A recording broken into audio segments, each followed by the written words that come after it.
Revolutionary incentive ప్రజాపందా 3 పార్టీల విలీనం సందర్భంగా 2024 మార్చి 3, 4, 5 తేదీల్లో ఖమ్మంలో జరిగే ఐక్యతా మహాసభను జయప్రదం చేయాలని సిపిఐ ప్రజాపందా నిజామాబాద్ నగర కమిటీ పిలుపునిచ్చింది. ఈ మేరకు కోట గల్లీలోని ఎన్ఆర్ భవన్లోని ఐక్యత మహాసభ గోడ పత్రికను ఆవిష్కరించారు. ఈ సందర్భంగా ప్రజాపందా నగర కార్యదర్శి ఎం సుధాకర్ మాట్లాడుతూ అభివృద్ధి చెందుతున్న దేశ పెట్టుబడిదారీ విధానం విసిరే సవాళ్లను అధిగమించడానికి కమ్యూనిస్టు విప్లవోద్యమం సైతం మార్పులు చేసుకోవాల్సి ఉందన్నారు. ఫాసిస్టు శక్తులకు వ్యతిరేకంగా పోరాటానికే దేశవ్యాప్తంగా ఒక శక్తివంతమైన సాంకేతిక, రాజకీయ, ఆర్థిక మరియు సాంస్కృతిక ఉద్యమాన్ని నిర్మించాలన్నారు. ఆ కృషి కొనసాగింపే 3 పార్టీల ఐక్యత అని అన్నారు. 14 రాష్ట్రాల్లో వివిధ స్థాయిల్లో పనిచేసే 3 పార్టీలు కలిసి చర్చించుకుని ఒక అవగాహన ఏర్పరచుకుని ఐక్యం కావాలని నిర్ణయించుకున్నారు.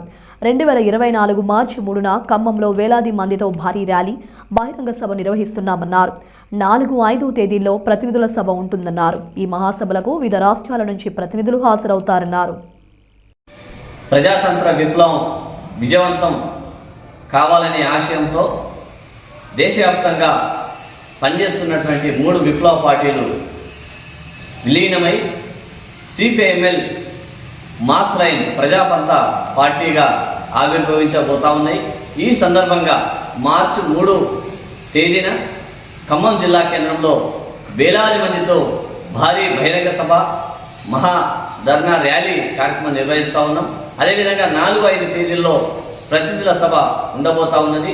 దీనికి దేశవ్యాప్తంగా వివిధ రాష్ట్రాల నుంచి ప్రతినిధులు, అదేవిధంగా ముఖ్యంగా తెలంగాణ రాష్ట్రం, ఆంధ్రప్రదేశ్ రాష్ట్రం నుంచి వేలాదిగా పార్టీ కార్యకర్తలు, సిపిఎం ప్రజాపంతా పార్టీ కార్యకర్తలు వస్తూ ఉన్నారు.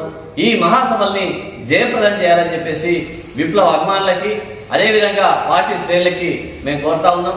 ముఖ్యంగా దేశవ్యాప్తంగా ఈరోజు అనేక రకాలుగా మోడీ ప్రభుత్వం ప్రజల్ని ఇబ్బందులు పెడతా ఉన్నది, అనేక ప్రజా వ్యతిరేక విధానాలను అవలంబిస్తూ ఉన్నది, ఫాసిస్టు రాజకీయాలు చేస్తూ ప్రజల్ని మతంలో ఉంచుతూ కార్పొరేట్ కంపెనీలకు ఊడిగం చేస్తే విధానాలను తీసుకొస్తా ఉన్నది. ఈ నేపథ్యంలో ప్రజలను చైతన్యవంతం చేయాల్సిన అవసరం విప్లవ పార్టీల పైన ఉన్నదన్న నేపథ్యంలో ఈ 3 విప్లవ పార్టీలు విలీనం కాబోతా ఉన్నాయి. ఇది విప్లవాభిమానులకి చాలా ఆనందకరమైన విషయం అని చెప్పేసి ఈ సందర్భంగా మేము ప్రకటిస్తా ఉన్నాం.